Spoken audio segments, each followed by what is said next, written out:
नरहरी झिरवळ सध्या बोलतात, आपण थेट जाऊया तिकडे।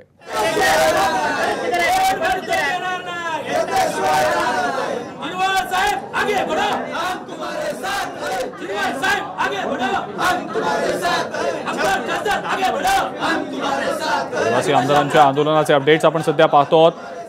मुंबईमध्ये आदिवासी आमदार आक्रमक झाल्याचं आपण काही वेळापूर्वी पाहिलेलं होतं।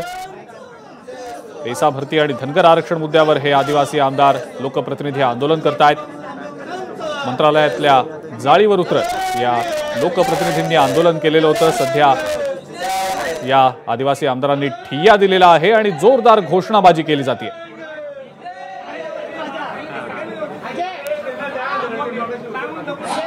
मी आधी आदिवासी आहे, नंतर विधानसभेचा उपाध्यक्ष आहे, असं नरहरी झिरवळ यांनी काही वेळापूर्वी म्हटलेलं होतं। मुख्यमंत्र्यांनी आंदोलकांची भेट घ्यावी अशी मागणी सातत्यानं हे आदिवासी लोकप्रतिनिधी करतायत। गेले 4 दिवस मुख्यमंत्र्यांची भेटीसाठी वेळ देखील या आदिवासी लोकप्रतिनिधींकडून मागितली जात होती, मात्र मुख्यमंत्री भेटले नव्हते म्हणून संतप्त होत या सगळ्या आदिवासी लोकप्रतिनिधींनी आंदोलन केलं।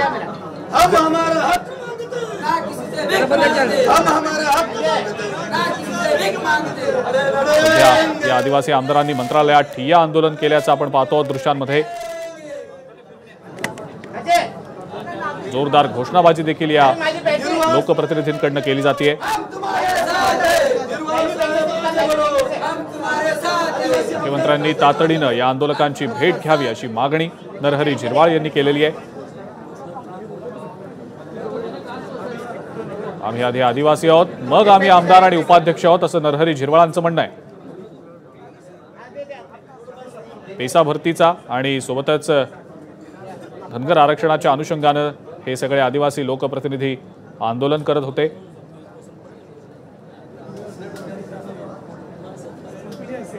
पेसा भरतीचा जो प्रश्न आहे तो अत्यंत गंभीर बनत चाललाय आणि तो प्रश्न तातडीनं सोडवला जावा अशी मागणी या सगळ्या आदिवासी लोकप्रतिनिधींनी केलेली होती।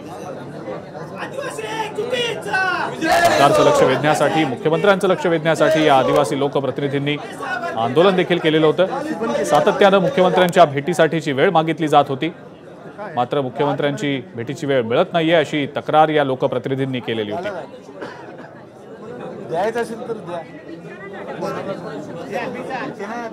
आज या सगळ्या लोकप्रतिनिधींच्या संतापाचा कडेलोट झाला। मंत्रालयातल्या संरक्षक जाळीवर यापैकी काहींनी उडी मारली। कोण होते ते नेते आपण स्क्रीनवर सध्या पाहतो। नरहरी झिरवळ, किरण लहामटे हे राष्ट्रवादी काँग्रेसचे आमदार त्यात होते।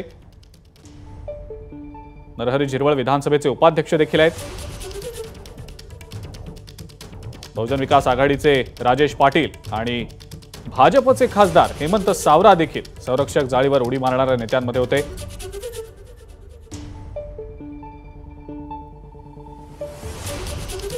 हे 4 लोकप्रतिनिधी प्रामुख्याने अत्यंत आक्रमकपणे आंदोलन करताना दिसले। मंत्रालयातल्या जाळीवर या 4 नेत्यांनी उडी देखील मारलेली होती।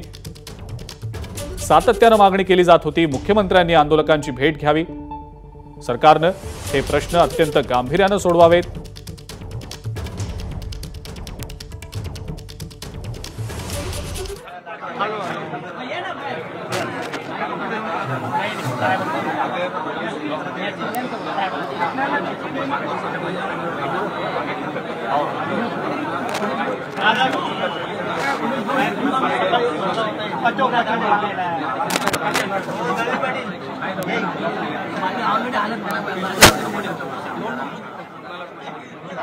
आता या आंदोलनानंतर तरी मुख्यमंत्री किंवा राज्य सरकारचे कोणी प्रतिनिधी या सगळ्या संदर्भात तोडगा काढण्याच्या अनुषंगाने किंवा या लोकप्रतिनिधींसोबत भेटण्याच्या अनुषंगाने, त्यांच्याशी बोलण्याच्या अनुषंगाने काही पावलं उचलतात का हे देखील पाहणं महत्त्वाचं असेल।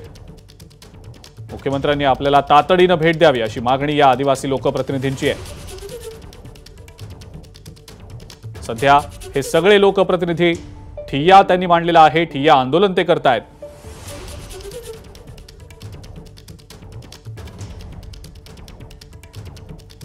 या सगळ्या संदर्भात गोपीचंद पडळकर यांनी काही वेळापूर्वी एबीपी माझाशी बोलताना नेमकं काय म्हटलंय आपण पाहूया। आज ते एवढ्या मोठ्या संविधानिक पदावरती आहेत, सरकारमधले एक जबाबदार प्रतिनिधी आहेत, त्यांनी असं पाऊल उचलण्याची खरं तर आवश्यकता नाही। जो काही विषय होईल तो माननीय मुख्यमंत्री महोदय साहेबांशी, उपमुख्यमंत्री महोदय साहेबांशी चर्चेनं हा विषय सगळा होईल ना. एवढं टोकाची भूमिका घेण्याची आवश्यकता आहे असं मला अजिबात वाटत नाही. झिरवळ साहेबांनी त्यांची काळजी घेतली पाहिजे. सरकारमधले ते जबाबदार प्रतिनिधी असल्यामुळे सरकारशी बोललं पाहिजे. त्यानंतर नरहरी झिरवळ यांनी देखील या सगळ्या संदर्भात नेमकं काय म्हटलं होतं आपण पाहूया. त्या मुलांना तिथं जे मुलं आहेत 100च्या आसपास मुलं मुली आहेत त्यांनी बरं वाईट करायला नको म्हणून माझी विनंती आहे. शासनाने तात्काळ त्यांना त्या ठिकाणी जाऊन त्यांना सुरक्षा करावी, सुरक्षा द्यावी.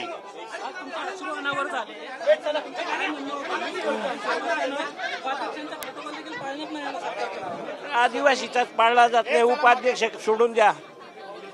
आधी आम्ही आदिवासी आहोत आणि नंतर पदाधिकारी झालो.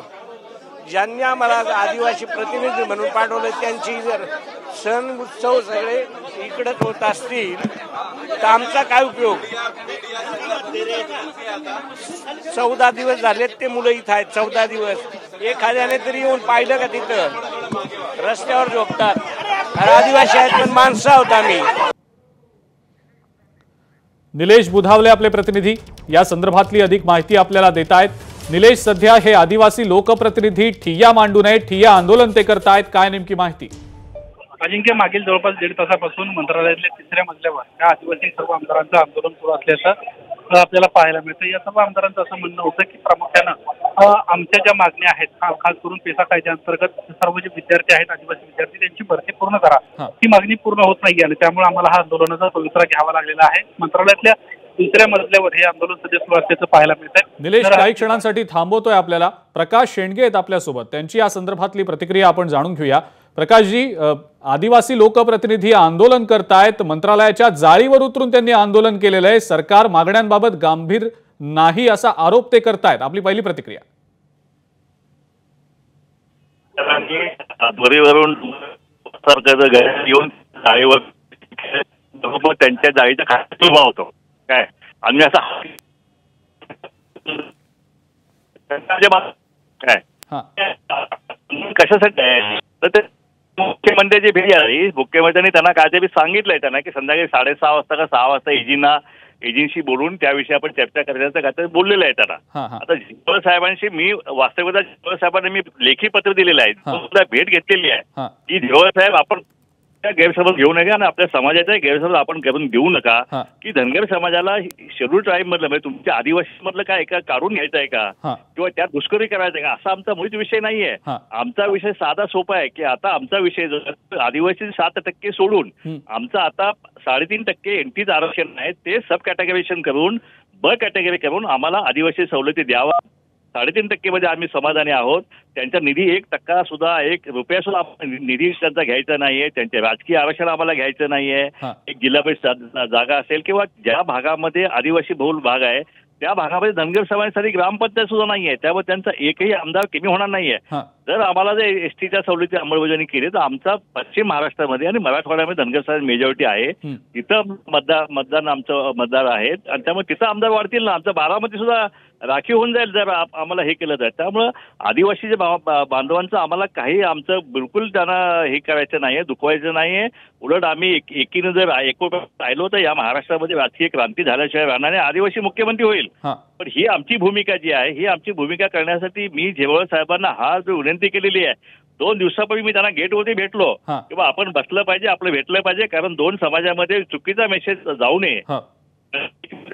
भूमिका आहे त्या समजून सांगायला पाहिजे, पण त्यांनी मला वेळ दिलेली नाहीये आणि त्यामुळे अशा प्रकारचं आता झिरवळ साहेबांचं पद हे घटनात्मक पद आहे. बरोबर. नाही मग प्रकाशजी, एबीपी माझाच्या माध्यमातून तुम्ही नेमकं काय आवाहन कराल जे सगळे आदिवासी लोकप्रतिनिधी सध्या आंदोलन करतायत त्यांना? तर बघा, एक तर झिरवळ साहेबांचा विषय असेल तर त्यांच्याकडं फार मोठे ते विधानसभेचे उपाध्यक्ष आहेत.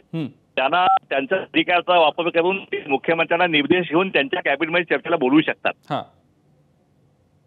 होती आता आदिवासी बांधवांचा विषय जो आहे तर आमचा तो विषय आमचा आदिवासी मुळीच हे नाहीये. आमचा सामाजिक काही तेढ नाही, आम्हाला काय त्यांचं हिसकावून घ्यायचं नाही. ही भूमिका आमची घेतली पाहिजे, समजून घेतली पाहिजे आदिवासी आमदारांनी आणि सगळ्या आदिवासी आमचं काय कोणतं घ्या. तुम्ही भेटायला तयार नसेल, नुसते आंदोलनं करायची आणि समाजाला भडकवायचं हे योग्य नाहीये. बसून चर्चा करूया. त्यात आमच्याकडे काय हे असं तुम्ही आम्हाला सांगा नाही तुमचं हे चुकतंय. आम्ही मान्य करू ना आमची चूक, कारण हे घटनात्मक आरक्षण आहे. उद्या कुठे बी मुख्यमंत्र्यांनी म्हणलं आरक्षणचं होत नाही ना. नाही, पण मग प्रकाशजी, तुमची आणि तुमच्या सोबतच्या इतर नेत्यांची बसून चर्चा करून हा प्रश्न कसा सोडवता येईल याची तयारी नेमकी आहे का? आणि मुख्यमंत्र्यांकडे मग आपण या सगळ्या संदर्भात नेमकी काय मागणी करणार? 100% मी मंत्रालयातच आहे. मुख्यमंत्र्यांची आम्ही भेट घेणार आहोत. आम्ही उपमुख्यमंत्री सुद्धा आज आम्ही भेट घेणार आहोत. आणि त्यांनी आम्हाला GR काढण्याविषयी आम्हाला लेखी पत्र दिलेलं आहे. देशी प्रक्रिया पूर्ण करून हा GR जो आहे 15 दिवसात आम्ही काढू. त्याची मुदत 30 तारखेला संपलेली आहे. त्याचा जाब विचारण्यासाठीच आम्ही आज मंत्रालयात आलेलो आहे. सुधाकर शिंदे. ठीक आहे, मुद्दा कळला आपला. प्रकाशजी, खूप खूप धन्यवाद. आपण ABP माझाशी बोललात आणि प्रतिक्रिया दिलीत त्याबद्दल. राजकुमार पटेल आहेत आपल्यासोबत आमदार, त्यांची या संदर्भातली प्रतिक्रिया जाणून घेऊया. पटेल साहेब, तुम्ही आंदोलन केलेलं आहे, तुमच्या सोबत इतर लोकप्रतिनिधी देखील होते आणि आता ठिय्या दिलेला आहे. काय नेमकी आता यापुढची भूमिका असणार आहे? आमची फक्त दोनच मागणी आहे. पहिले मागणी आहे की 17 वर्गाची जे पद आहे ते पद भरायचं आहे. आणि दुसरी मागणी आहे की जे धनगर समाज आहे, जे आदिवासी आरक्षणावर जे घुसखोरी करताय ते करू नये. फक्त दोनच प्रश्न आहे. आणि जी पेशा भरती आहे तो नियमानुसार पेशा भरती करावा, एवढंच मागणी आहे, बाकी काही नाही. ठीक आहे. ओके राजकुमारजी, धन्यवाद. आपण ABP माझाशी बोललात आणि प्रतिक्रिया दिलीत त्याबद्दल. आमदार राजकुमार पटेल होते आपल्यासोबत आणि त्यांनी त्यांची जी काही मागणी आहे ती पुन्हा एकदा ABP माझाशी बोलताना स्पष्ट केलेली आहे. ABP माझा, उघडा डोळे बघा नीट.